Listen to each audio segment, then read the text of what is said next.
Hey guys, hopefully this is going to be my last attempt at recording this video. I'm just going to kind of go over stuff about Venti in general, and we're just going to talk about it. So let's actually just start with Constellations real quick. All of Venti's Constellations are extremely good. Whether you're playing as support or DPS, it does affect whether or not you care about them, but they are all very strong. So if we start with the first one, you'll see that you get 2 additional arrows that each deal 33% of the main arrow's damage. This is huge. Obviously, if you're shooting from point blank, you're going to hit with all 3 arrows, and you will shotgun with them. Whereas if you're shooting far away, you'll only hit with 1 arrow. You're not going to get any extra damage, probably. And if you hit with one of the side arrows, you're actually still going to be doing a very small amount of your overall damage. But if you're going to play DPS Venti, this is a huge constellation to get. And obviously getting like the anima res reduction, also huge for DPS. This one maybe not so big for DPS because this attack already does a fuck ton of damage against like large enemies and maybe not so much damage against big enemies. I don't think this is going to make a big difference to that. This is just more damage bonus, very big. Huge damage because this is his biggest damage ability. And obviously this is more anima res reduction, which is just absolutely massive. And then it also has the similar effect to the Viridescent set, which is very good as a support. Okay, so kind of with Constellations out of the way, let's talk about gear, I guess. So we'll just go to weapon real quick. So obviously Skyward Harp is the best weapon because we have crit rate, and then we have crit damage, and then we have a chance to do fuck ton of extra damage on hit. This is an additional hit. It doesn't double dip or anything, but it does scale with everything except for your animo damage and whatnot. If you're playing a Fizz damage Venti for some reason, you definitely want this. And as far as artifact sets go, unless you're playing a Fizz damage Venti for some reason, you're going to want Viridescent just because it's good all-rounder. For DPS or support Venti, you got to have that set. Other weapons you can use, obviously Stringless is very good, and Favonius Warbow is actually pretty good if you're playing support Venti. You don't care about his damage very much.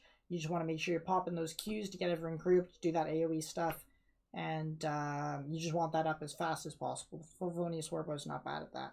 Obviously, a DPS bow like Stringless or Skyward Harp enables a lot more of play out of Venti, and so that would be better. If you got the Amos Warbow, don't be upset about that.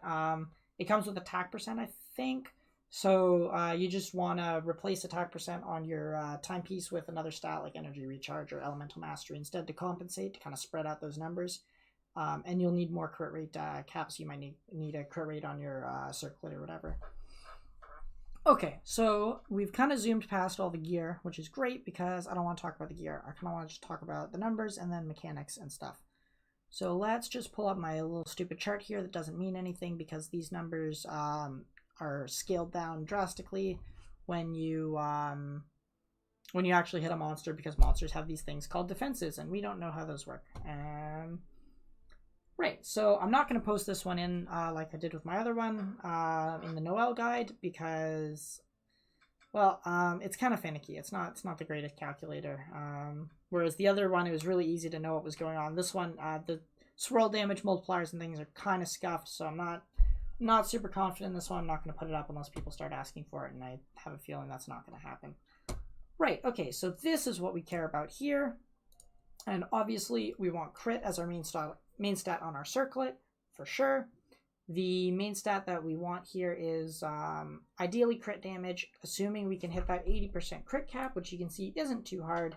And then if you can't do that without sacrificing the crit damage main stat, crit rate is okay. Start with your crit rate and then move on to crit damage once you've capped it out, because it's very hard to cap out, especially if you don't have this weapon. You're going to need like 3 crit boosts in each, or like an average of 3 crit boosts in each substat, plus the weapon in order to crit cap at roughly 80% is the soft cap, as far as I'm aware.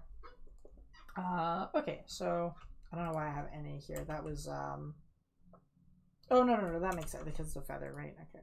Anyways, moving on from the crit damage, we have Goblet. Obviously, we want animo damage percent, unless we're playing Fizz damage Venti for some reason, in which case we want Fizz damage percent. And yeah, I mean, that's basically it, right? Like, those are the stats. Sorry, excuse me. Those are the stats that you want there. Pretty undisputed. Sands, you might go for Energy Recharge instead if you're feeling like you want to get that Q up faster, but that'll probably be more relevant once we have other ways of getting cooldown reduction, because as it stands right now with the inherent energy recharge that's on Venti's kit, you're going to be getting that Q up very, very fast, usually faster than the cooldown can reset, just by spamming those press E's. Great. So we're just going to dip out of here. Boop. And back into here. Nope, not back into here. I closed all my tabs. No. Okay, so basically I was looking at Reddit. There's some really fucking massive Reddit posts about how Elemental Mastery, about how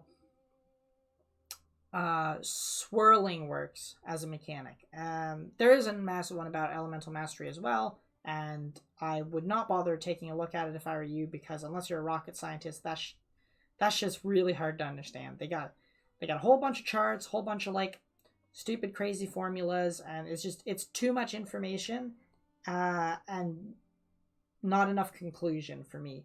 But like if you like that kind of stuff, you want to delve in real deep, go for it, check it out. There's a lot of information out there.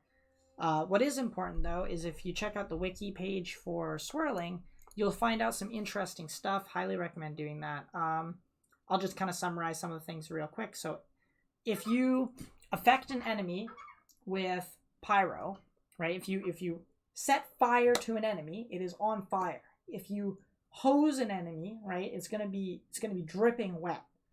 If you blow wind at an enemy, the enemy is not windy, right?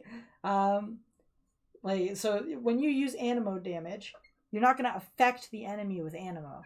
Animo has to be applied second to cause a swirl, unless you're fighting something like an animo slime, or I think animo slimes, but definitely animo hypostasis is the example I was going for here, where it's always affected by animo. But other than that, most enemies are not going to be affected by animo ever.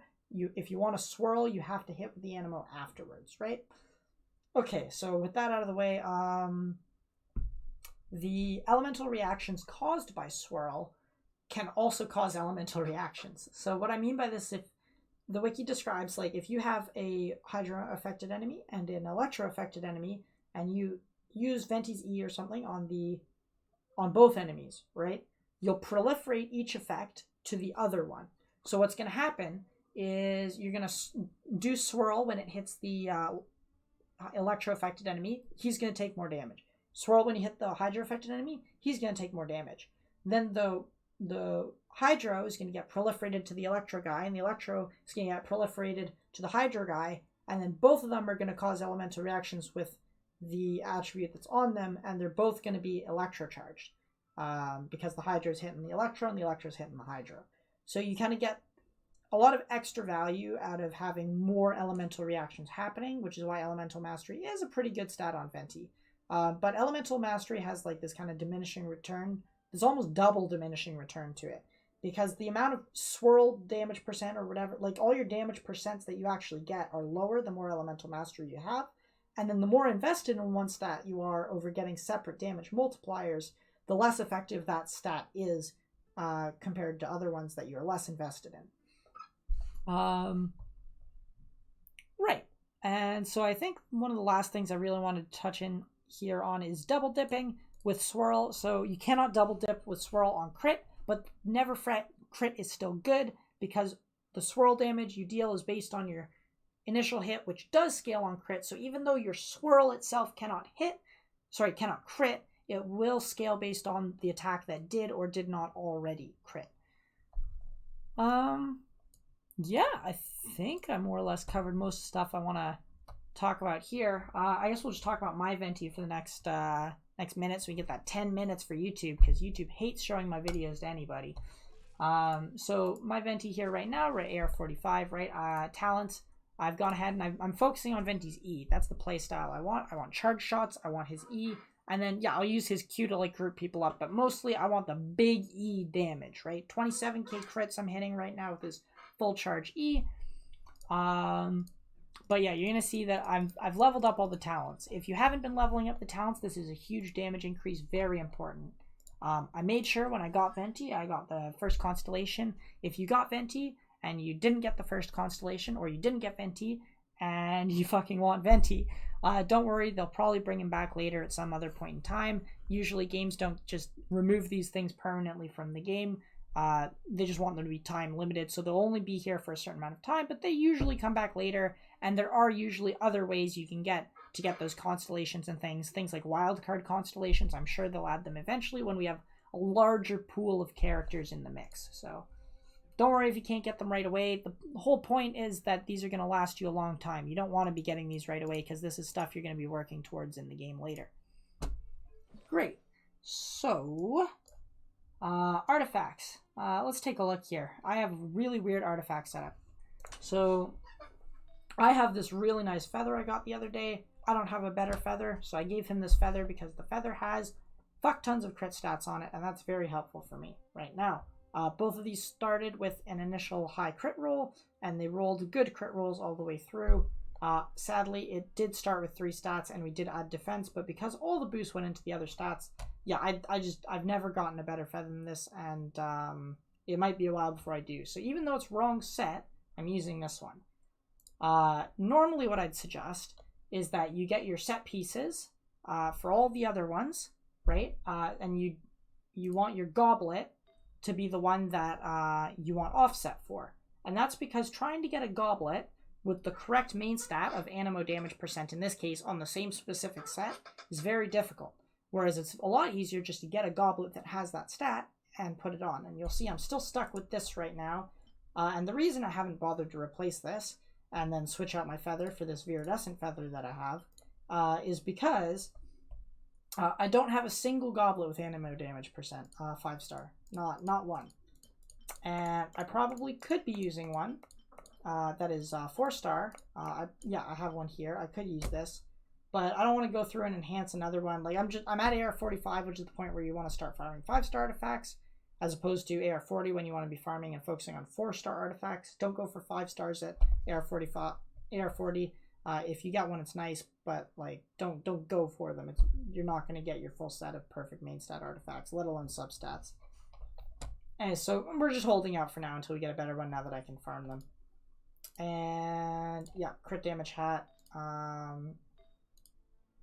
got attack percent on timepiece. I don't know if I'm going to swap this out. I kind of like having the attack percent because I'm not so focused on his Q. I'm more focused on just big E damage because I'm using Mona in my setup to use her Q to buff his damage even further because she applies an increased damage taken onto the enemy.